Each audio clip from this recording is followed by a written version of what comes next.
How's it going, guys? Pamela McElroy. I'm going to go over the infamous Turkish getup. So I'm sure you've seen tons and tons of videos about the Turkish getup. Everybody loves to do the Turkish getup.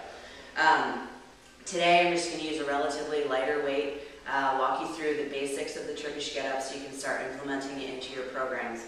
But it's a great shoulder stability and mobility exercise. You'll notice that we move through practically every single plane of motion. Every joint is working, so this is definitely a full body exercise, not really one to be broken down saying we're working very specific muscles or joints. Once you try it out, you'll know exactly what I'm talking about if you haven't done it yet. So I'm going to walk you through this. When I start, I'm going to actually switch sides. I just want to be able to show you the starting pattern to protect your shoulder, and then I'm going to turn around so that you can see the whole movement pretty easily. But you're going to start on your side. You want to roll over to your side. You're going to overhand grip the kettle, or the handle of the kettlebell, hug it to your chest, roll back to your back. And then, now I'm just going to turn around so you can see this better. We're going to press it overhead on one side. You can certainly use two arms, there's nothing wrong with that. We're going to keep the wrist straight and the elbow straight. Nice vertical arm here, perpendicular to the floor. We're going to keep the weight over the shoulder the entire time. And we want our same side leg to be flexed. So if our right arm is overhead with the kettlebell, the right leg is flexed. We're going to keep that foot flat on the floor the entire time. Your left leg and left arm are just going to be out at an angle a little bit.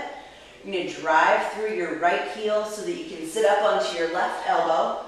You're going to keep both those shoulders down, that right foot flat on the floor. Then you're going to come up onto your left hand, so your arm is straight. Both shoulders are away from the ear. Turn around a little bit here.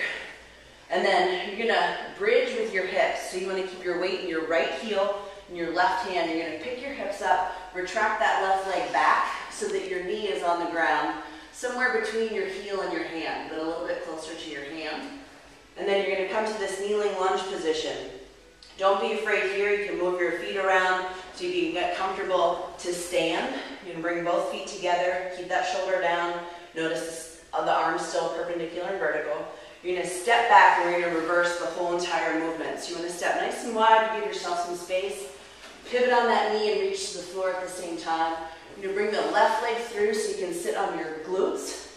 And then you're going to come back down to your elbow slow and then back down to your back here. And then we'll lower it the same way we picked it up. And then you can switch sides, either just around your head or move your body to the other side of the kettlebell. Don't cross it across your face. It's not good. So I hope you can try that out if you haven't done so already. Pay attention to it, move real slow. It's definitely a strength-based movement. And that's the third part of our series for our shoulder stabilization and mobility exercises.